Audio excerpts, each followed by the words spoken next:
Bismillah, alhamdulillah, wassalatu wassalamu ala rasulillah. To my dear respected brother Imam,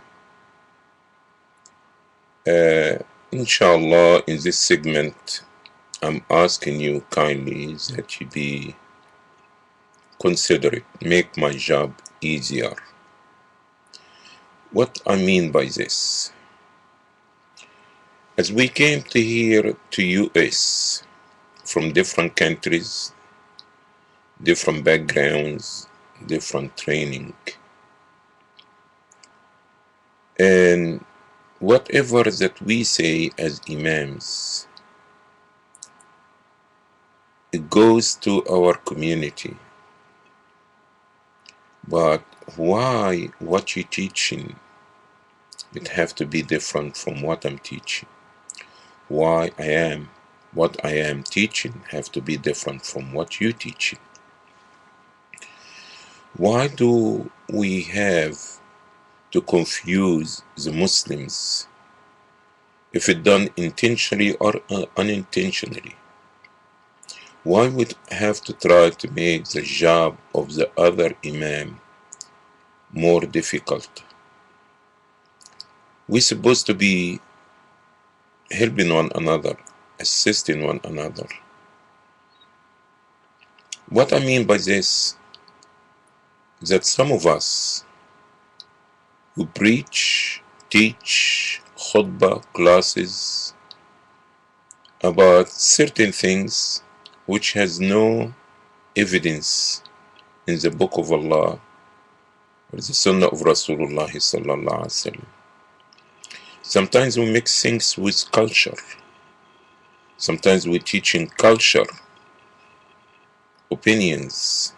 We are not teaching Islam. What's Islam that is taught by you or me or him?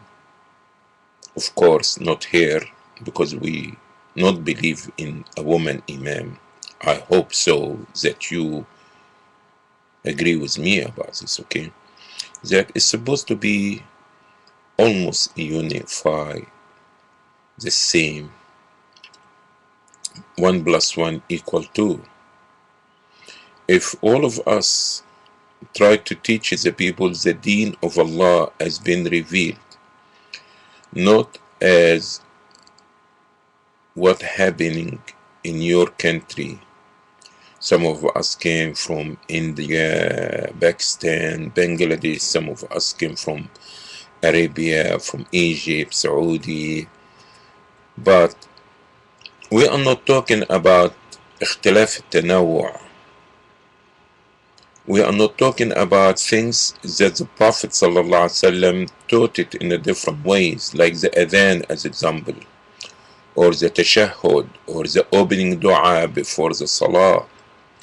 We're talking about people, imams, who are teaching things is not supported, is not in the book of Allah, is not in the sunnah of Rasulullah sallallahu alaihi wasallam, or it is in the sunnah of Rasulullah sallallahu alaihi wasallam, but is not understood in this way that you're teaching by the Sahaba or the Tabi'een.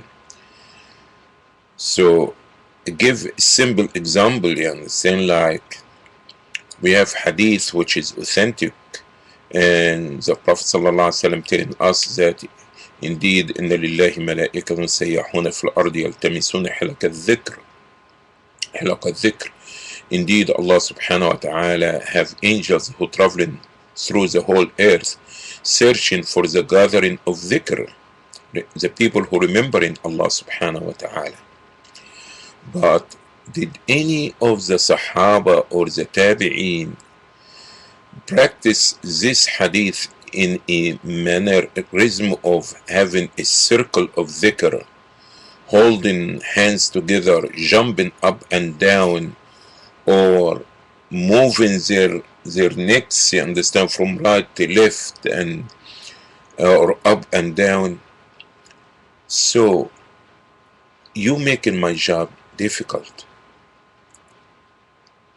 That because you're teaching some culture, you're teaching some kind of innovation. You're supposed to be an educated person.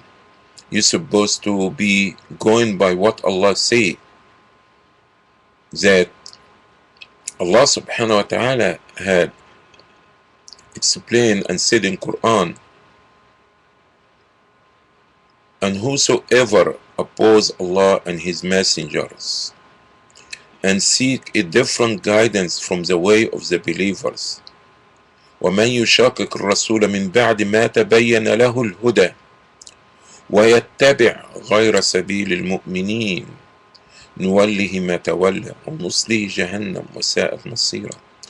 So the deen of Allah, the knowledge that been revealed to the Prophet Muhammad sallallahu alaihi wasallam, as Imam Ibn al-Qayyim is saying, العلم قال الله قال الرسول صلى الله عليه وسلم قال الصحابة, that Allah said, the Prophet said, the Sahaba understood or practiced. So when you teach in your community, when you're preaching, when you're giving a weak a hadith, you making my job, not me as Muhammad Adli. I'm talking you making the job of the other Imam to be difficult for him. Why? Because simply you are teaching something is not from the book of Allah, is not from the authentic sunnah of Rasulullah sallallahu alaihi wasallam, is not according the way of the Sahaba. So would you please, let's try to come to a common term, because all of us in one ship. And if those people in the upper part sink down, of course the people who in the bottom of ship going to be sinking down. We are in one continent, we are in America, we are not in Arabia, we are not in India, we are not in Pakistan. We can communicate, we can talk, we can try to reach to something common among ourselves. Thank you for watching. Thank you for giving me your ear, and I appreciate your comment. You may write to me at Islamic Center of Colombia at yahoo.com. Assalamu alaikum wa rahmatullahi wa barakatuh.